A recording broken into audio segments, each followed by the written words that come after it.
차량 사고엔 100% 과실이 없다?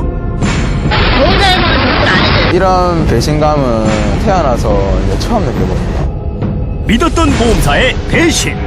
피해자들이 그들의 손에 놀아나는 그런 경우가 종종 있다는 얘기죠. 자동차 보험사의 숨겨진 꼼수.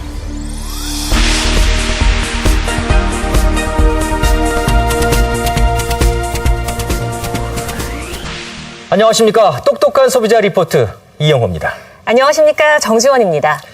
운전을 하다 보면 이 크고 작은 자동차 사고를 겪기 마련이죠.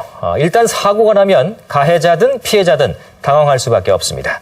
누구의 과실이 더 많은지에 따라서 가해자와 피해자가 결정되고 또 이 보험금도 달라지기 때문에 사고 현장에서 서로 목청을 높이는 경우가 많이 있습니다. 네.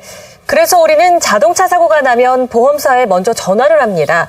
사고와 관련된 모든 일을 꼭 개인 비서처럼 처리해 주는데요. 그래서 자동차 보험 광고에는 유독 믿음 그리고 안심이라는 말이 많이 쓰입니다. 네. 그런데 혹시 이 보험사 직원에게 바퀴만 굴러가면 쌍방 과실이다라는 말 혹시 들어보셨나요? 이 당연히 상대방이 100% 잘못한 것으로 보이는데 실제 보험사는 8대2나 9대1 이렇게 과실을 나누고 있습니다. 여기에 숨어있는 보험사들의 꼼수는 무엇인지 정범수 PD가 심층 취재했습니다.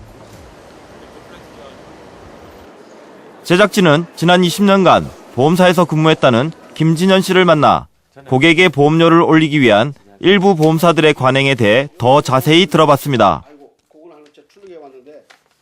어떤 그 세뇌 교육, 그 지침 이런 부분을 통해 가지고 과실을 최소한으로 10%에서 20% 정도는 없는 것도 만들어 봐라. 좀 더 확대시켜 봐라. 그러니까 손해 발생 및 그 확대시키는 요인을 한번 찾아봐라. 10%가 아무것도 아니라고 이렇게 생각할 수 있을지 몰라도 전체적인 어떤 보험회사 평균 또는 그 보험회사의 그 어떤 그 이익금을 창출한다 그러면 생각한다 그러면 엄청난 금액이라고 볼 수 있죠. 지난 2012년 보험사들의 전체 수입에서 할증으로 인해 늘어난 수익은 약 11%. 보험사들이 할증에 주목하는 이유가 여기에 있습니다. 보험회사 기준은 왜냐하면은 그 상부상조를 좀 관행적으로 좀 몰래 하고 있습니다. 내가 10% 양보를 해주더라도 그것도 마찬가지예요.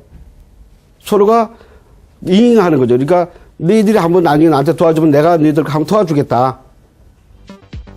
일반인들은 아무것도 모른다는 얘기죠. 거의 제대로 된 법률 지식이라든가 보험 지식, 뭐 의학 지식도 없을 뿐만 아니라 전체적으로 부족하기 때문에 강자인 보험회사한테 그런 후르치기 수법에 이용당할 수밖에 없는 그런 실정이 나와 있습니다. 사실 이게 현 주소예요. 지금까지 자동차 사고가 났을 때 잘못이 없어도 의뢰 100대0 사고는 없겠지라며 이 보험사가 제시한 과실 비율을 받아들인 분들 많으실 텐데요. 요즘엔 블랙박스 영상 같은 증거만 확실하다면 과실 비율이 100대0으로 산정될 가능성도 많다고 합니다. 또 소송에서도 이기는 경우가 점점 늘고 있다고 하니까요. 자동차 사고가 났을 때 한번 관심을 갖고 지켜보시는 것이 좋을 것 같습니다. 만약 보험사에서 과실 비율을 부당하게 산정했거나 보험 가입자를 위해서 적극적으로 대응하지 않는다면 금융감독원이나 손해보험협회 그리고 금융소비자연맹 등을 통해서 도움을 받으실 수 있습니다. 자, 그런데 꼭 이렇게 소비자들이 적극적으로 나서야 문제가 해결된다는 것 참 씁쓸하게 느껴지는데요. 유독 믿음과 안심이라는 말을 많이 쓰고 있는 자동차 보험사. 보험사가 보장해준다던 믿음과 안심은 도대체 어떤 것인지 의심스럽습니다.